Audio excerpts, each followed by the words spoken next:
Assalamu alaikum, Quran Weekly. I wanted to share with you an ayah and some insights from this ayah that belongs to Surah Al-Isra, the 17th surah. This is the 32nd ayah. وَلَا تَقْرَبُوا الزِّنَا إِنَّهُ كَانَ فَاحِشَةً وَسَاءَ سَبِيلًا.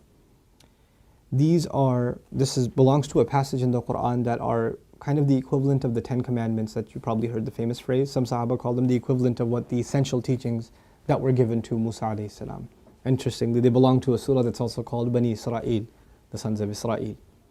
Anyhow, this particular ayah, Allah says, don't even go near fornication, adultery, az-zina. Don't even go near it. He doesn't say la tazinu, don't do adultery, don't commit adultery. He says don't go near it. In other words, there's the act itself, and then there is a series of smaller acts that lead to it. It's got a perimeter around it, and you can't even go close to it.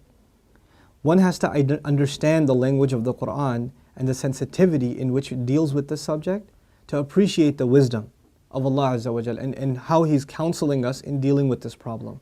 Allah Azza wa Jal is telling us there are certain things that in and of themselves are not haram. You're not going to be able to pinpoint it and say it is wrong. But when you get involved in it, you're going to get sucked into a gravitational field, and it'll pull you in slowly and surely, little by little by little, and eventually it'll get you. Eventually it'll come at you. You know, one of the things we learn about shaitan that is remarkable to me is that he's extremely patient. He won't get you one shot. He'll come at you and he will put a little bit and a little bit and a little bit and a little bit until he destroys your character.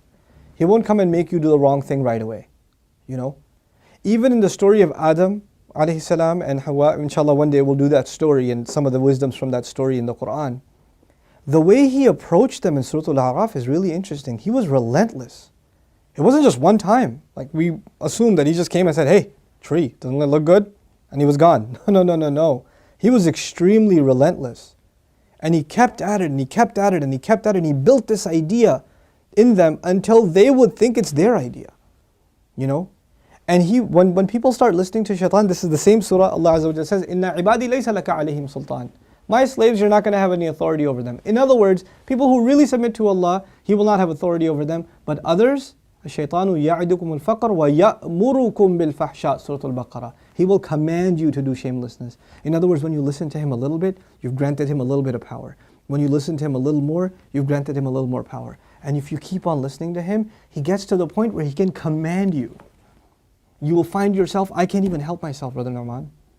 I can't even help myself. I don't even know. I don't know how to turn the computer off. I don't know what makes me do that every night. I don't know what makes me do this or that. I don't know what makes me go there. Go into that chat session, you know. Go and log into that, horrific website. Go watch that filth. Why do I end up doing that? Why can't I lower my eyes when I'm in an elevator? When I'm walking down the street? I can't even help myself. I don't know what to do. That's when you know shaitan's got a pretty good hold on you. He's got a pretty solid hold on you. And you've been sucked into a really, a vicious cycle. It's just getting worse and worse and worse and worse and worse. And you're not addressing it, and it's making the problem worse. And it's destroying your spirituality altogether. Your relationship with Allah depends on a heart being clean.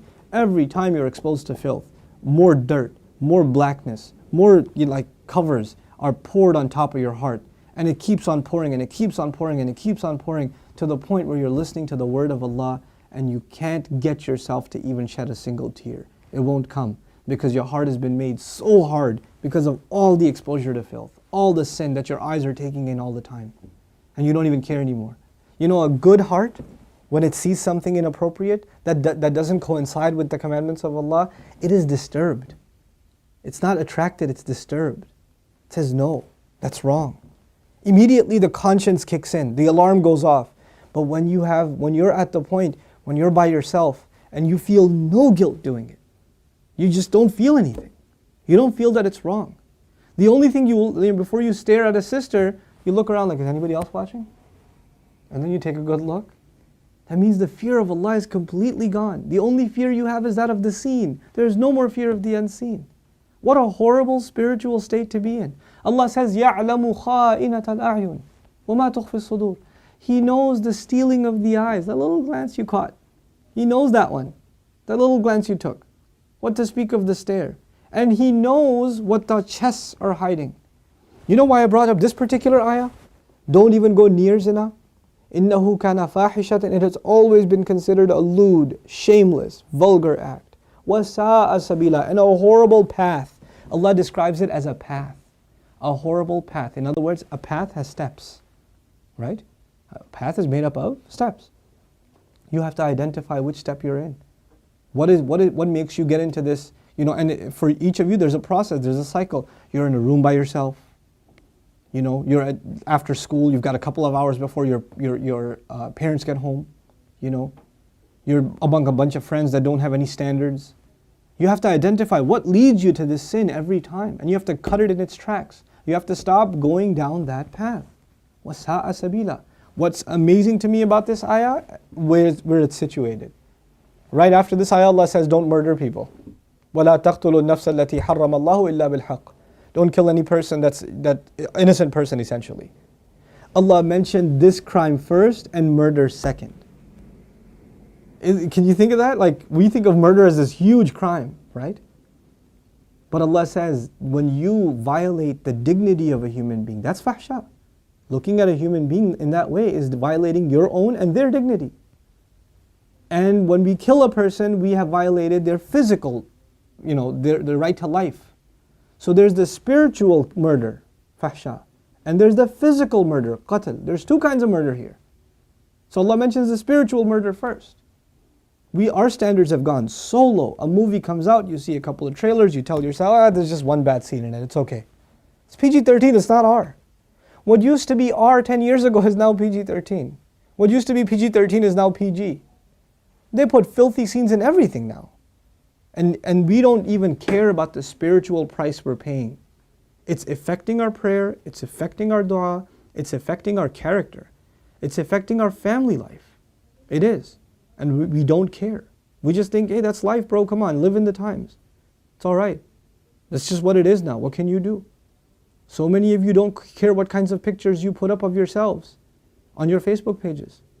I stopped going on Facebook for a reason. I don't say that Facebook is haram or whatever, but for me personally, I couldn't do it anymore. I just couldn't do it. I stay in, we'll put something up on our Bayina thing, like an announcement or this or that. But for socializing, just the things I saw were so disappointing. Like, how can you do that? You're Muslims. How can you post pictures like that? Have dignity for yourself. Have dignity for your family. Guard your gaze. Start with your eyes. The zina of the eyes, and everything else goes from there. Everything else goes from there. Inshallah ta'ala, I want to talk to you about this subject at length and do little small snippets and maybe portions from the Quran that deal with this subject. But the last thing I'll tell you today, inshallah ta'ala at least, is something about the word fahisha, which I'm translating as shamelessness or lewdness or vulgarity. The Arabic language has roots that are close to each other. Wahish and fahish. Wahish actually means wild animal. Fahish means someone who acts like a wild animal. Shamelessness is described as behavior close to animal behavior. Allah has dignified us as human beings. The punishment of Adam alayhi salam was his clothes were removed. Our mothers and our fathers' clothes were removed. That was a punishment from Allah. And immediately they recognized that they need to cover themselves. They didn't learn to cover themselves from a society. It wasn't society that taught them to be shameless. Nowadays your anthropology professor told you, it's society that makes us dress in clothes. It's a sociological thing. We learn to dress and cover ourselves over history, but naturally we're just supposed to be the way we are, like all other animals. Adam alayhi salam didn't learn anything from any society. He was given a consciousness, and the moment his clothes were removed, he's trying to cover himself. Our mother's trying to cover herself. We are supposed to be a people that guard ourselves with covering, and we dignify others by not looking at them. Even if they don't have dignity for themselves, we should have dignity for them and not look.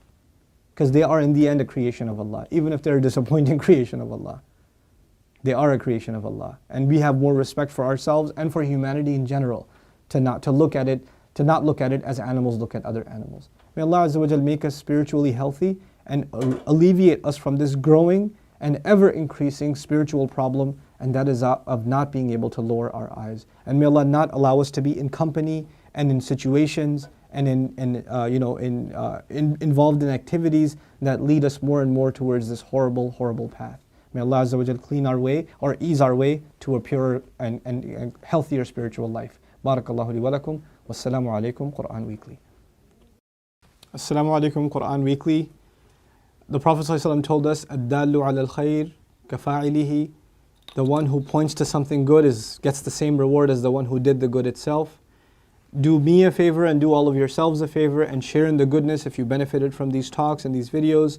Make it a point to share them with friends and family and get the word out. This is such an awesome project. I really, really appreciate the effort Quran Weekly folks have made. And I pray that Allah blesses them even more and brings even more and more good from them. These kinds of efforts, Allah tells us whoever doesn't thank the people hasn't thanked Allah. The hadith of the Prophet ﷺ teaches us that. So we should do that. We should appreciate the effort that's being made here. And the best way to appreciate their effort is to help them get more reward and get yourself more reward at the same time by spreading the word, inshallah ta'ala. Thank you again. Wassalamu alaikum.